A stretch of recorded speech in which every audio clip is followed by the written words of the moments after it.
welcome to PodSpot, the podcast where we explore the transformative power of HubSpot with industry experts and thought leaders.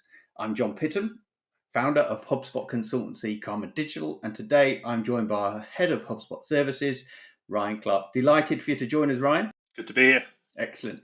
And we are day one following Inbound 2024, and this is all about what are the headlines, what's the news, what are HubSpot saying, and what are we going to see coming down the pipe over the next year or two. I always love Inbound. I think the previously Brian and now Yamini sort of keynote speeches just sort of giving us the state of the nation and where we're going. Are great. And of course, we always love the product updates. And then Dharmesh is my favorite leader in business is Dharmesh Shah, just because of the journey he's been on and his technical brain building and creating what HubSpot has now become, I guess. So I guess let's start with that big question, Ryan. What's the big news from Inbound that we heard yesterday? Yeah, so the two big takeaways for me, kind of as expected, was all around AI. So the introduction of Breeze AI and Breeze Intelligence were kind of two main features that were announced.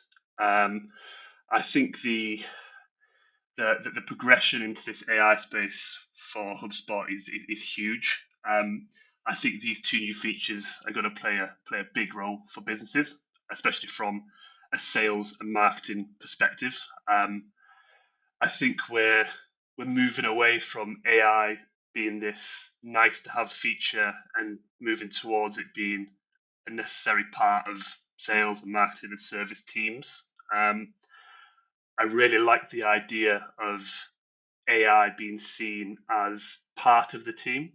So where you'll have a physical team, but you also have kind of this virtual team as well, and almost having AI as an extension of functions. I thought that was a really interesting take. Yeah, they really, I like the push into AI, and they talked about AI agents, and I think we might talk about that in a little bit in terms of the framing of what is an AI agent. And they talked about AI agents as being our teammates. So they almost have they had an org chart up there where you had, humans, and then you had your AI agents as your teammates. And that, I think they're playing into that being the new world. I thought absolutely. And funnily enough, that my prediction was that they're going to start building AI agents within HubSpot on the back of what Dharmesh is doing with agent.ai. And I think a lot of that is playing out now. And of course, the extension of Breeze, I guess, comes off the back of ChatSpot. So HubSpot have been putting these AI tools into the platform over the last year or so. And now we're just seeing that kind of solidify into a sub-brand around Breeze and product name, I guess, in relation to that. So I think there's some really interesting stuff there. It also plays, I think, into this whole piece, which I think is absolutely right, which is they want to make everything easy, fast, and unified. That was arguably the overarching message that I picked up. And then they're playing AI into that. They're saying customers always want things to be easy. So how does AI help that? So yeah, I thought the stuff around Breeze was really good, and my guess is it's still relatively early with all AI tools. So there's going to be some learning, but the kind of stuff it can do is really quite incredible, isn't it? So have you got any favorite or key parts of the AI tools that you think are going to play through and become really quite prominent? Yeah, I think particularly for sales functions, I think the AI side of things is going to be huge. I think what was it?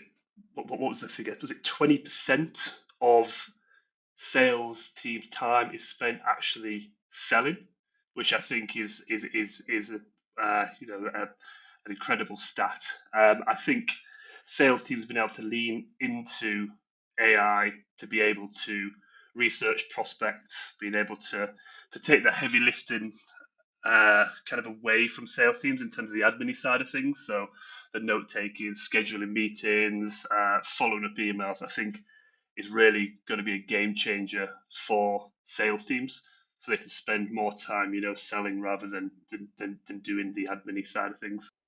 Yeah, definitely. And I think they referred to, didn't they, the Breeze prospecting agent. So I think that we kind of had three agents that came through. One was, and I'm looking at my notes here because it was only yesterday, but they had the Breeze social and content agents, they had the Breeze prospecting agent, and had the Breeze customer agent. Customer agent being all around service desk and helping with knowledge base, etc.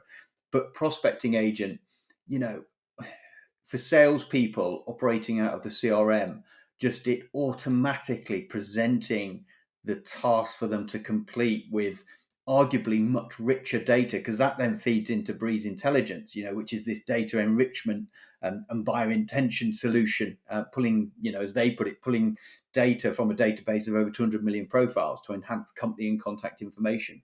That is super powerful then with, as you say, that time spent researching companies is just reduced significantly, and the rep, the salesperson, the BD person is just spending time actually engaging with prospects and trying to nurture sales opportunities. Yeah, definitely. I think it's going to be big as well from a marketing perspective. Rather than spending time on the creation of content, so the creation of emails, the creation of social posts, landing pages. I think that's going to be handled more and more by AI. So marketing teams, like sales teams, can really lean into the functionality to be able to drive more personalized experiences for customers and leads and prospects, and be able to deliver a lot more content, but also a lot more better content as well in terms of that personalized experience for customers and for leads and for prospects. Yeah, it's that whole piece, isn't it, whereby we used to do, arguably, you'd use smart content and you would use A/B testing and you would use workflows to really drive as much personalization and relevancy through those email nurturing campaigns and broader campaigns. What these AI tools are doing now is almost making all of that automatic. So making that, you're not having to set up A/B testing. You're not having to set up smart content because the AI just does that for you, and the results of that engagement, those emails, almost just feeds back into the content strategy and planning, which is also automated. So you're building out content ideas, campaign ideas using the content tools, which are being informed by the data that's being I guess gathered from previous campaigns, and it's just self-perpetuating in terms of just improving performance the whole time. And all of this is AI. This is not human endeavor. It's the AI tools, the AI agent, our new colleagues, shall we say, doing this stuff. Yeah, I remember back in the day when I started off in my career. I started off in marketing, and you'd send a campaign and you'd spend a week analyzing the results and then looking at next steps. Whereas now everything's just AI is going to be so much more reactive to engagement and be able to advise on kind of these next best steps, and the time to actually deliver is just going to massively reduce because AI is just going to take care of everything for you. Yeah, yeah, absolutely. And just digging into a couple of things they announced, then one that I picked up was content remix for video, and the fact that you can now trim video by trimming the transcript.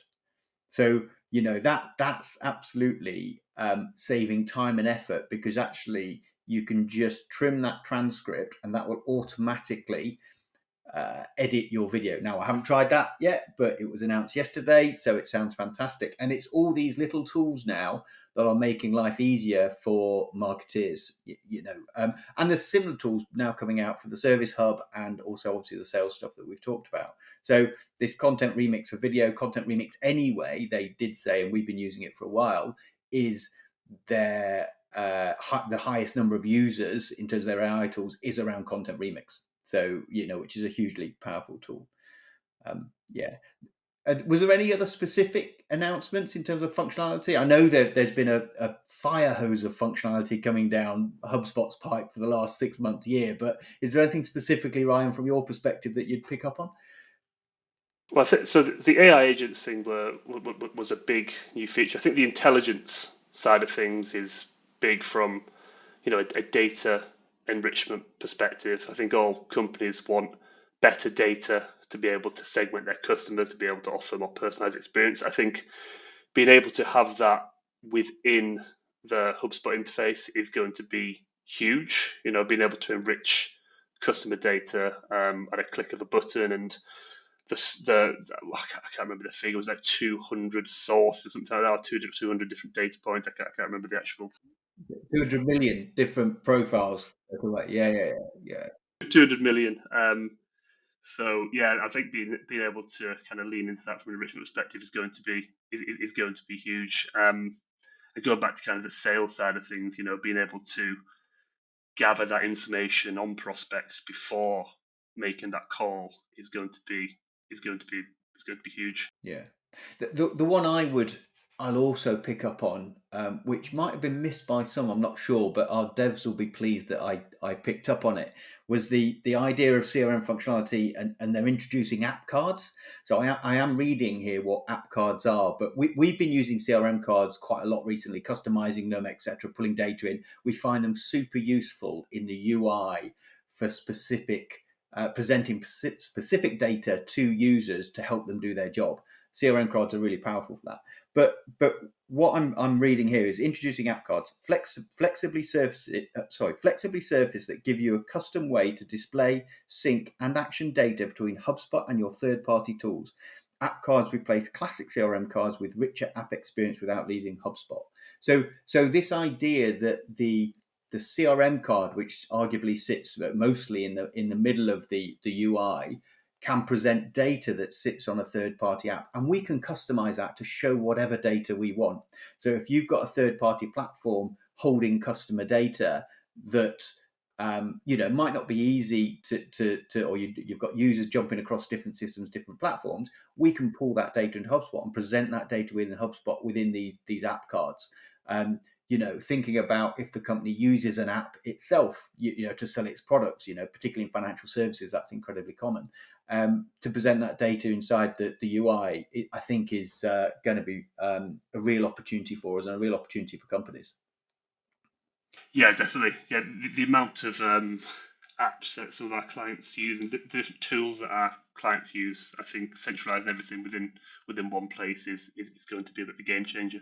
And I guess that also plays into something else that was talked about, and this idea when they talked about easy, fast, and unified. The piece around unified, this is about connecting data and systems so that everything's connected together, because that's where the power of AI comes in. If AI can get visibility of the data, it can do stuff with it. Data arguably is the fuel for these AI tools. So this idea of unification of HubSpot, not just HubSpot within the whole platform ecosystem itself, but also connecting with other platforms becomes really important. And, a lot of work we do now is integrations, and that is becoming increasingly important for people to then be able to make the most of the AI opportunity. Certainly when I talk about AI, for me, it's about, connect your data and systems together, and get your data in a good place, and then you'll be ready to utilize AI. Because if you don't do that, then you're going to fall short of in terms of making the most of the opportunity. I guess the only thing to finish on then, Ryan, I mean, big push AI, lots of product development. I love how they still play back into it. We've got to make it easy for the customer. That is the whole mantra, isn't it? We have to make life easy for the customer. And equally, when as much as they talk about AI, they do talk about human involvement and the role of individuals in, curating content. AI might create content, but humans curate content. So there were some nice phrases around that in terms of, in sales, AI offers context, humans offer connection. In service, AI handles simplicity, humans handle subtlety. So this idea that AI becomes a colleague but does not replace humans, I think, is really important. Which leads into sort of Dharmesh's, I guess, hobby project that started with ChatSpot and I think has evolved into Agent.ai, which he refers to as the first professional network for AI agents. Well, actually, he started with saying it's the biggest professional network for AI agents, then clarified to also say that it's the first and only professional network for AI agents. But that platform's already got 47,000 users. So anyone who hasn't been there, go on to agent.ai, and that will be developing into the ability for people to build AI agents. Now, my guess is that's going to be within the HubSpot ecosystem to a great extent. But this is arguably, what people are doing with GPTs. They're building GPTs on the OpenAI ChatGPT platform. So really interesting how the ability to start to build out agents for use cases that then, my guess, will operate with inside HubSpot in some way, I think is where we're going. So, the work we do won't just be configuring the CRM, building out workflows, whatever it might be. We'll be building agents, AI agents for our clients as well. So fascinating. Have you got any view on that? Do you see that going in the same direction? Yeah, I think that's going to be huge. As well, not being able to you can build agents without having any kind of development background or experience. It's gonna make that much easier for businesses and for individuals without that kind of coding background to be able to put together these apps and these agents to better support the various functions across businesses. And it's certainly something that we can definitely lead into as an agency to deliver more value for our clients. Yeah, definitely. And I guess there's a big opportunity ahead, of course, and everyone's always excited with Inbound. It's an event that gets everyone hyped up a bit. We're British, so we're slightly more reserved about Inbound, and we don't raise our hands and all the rest of it. But it's difficult not to get carried away with what they do over this week-long period in Boston. But there's certainly an opportunity ahead for people using the HubSpot platform and leaning into AI. So Ryan, what's your one takeaway then from Inbound yesterday? So the one takeaway I think is that AI is here to stay, and I think businesses need to embrace it and not be scared of it. So seeing AI as an extension of the team and being able to look at ways in which functions can lean into AI to improve the performance of the sales teams, improve the performance of the marketing teams, service teams, and really lean into it, I think is going to be important rather than being scared of it. Yeah, absolutely. I think I'd add to that, and mine would be all of that, certainly, but also the pace of change. Dharmesh talked about Moore's law, which everyone will have heard of in terms of the acceleration of technology and capability, etc. But how, the large language models are almost compounding that in terms of, something, I think it was like 6 months ago, the large language models are now twice as good as they were 6 months ago. That it's quite incredible where AI is heading now.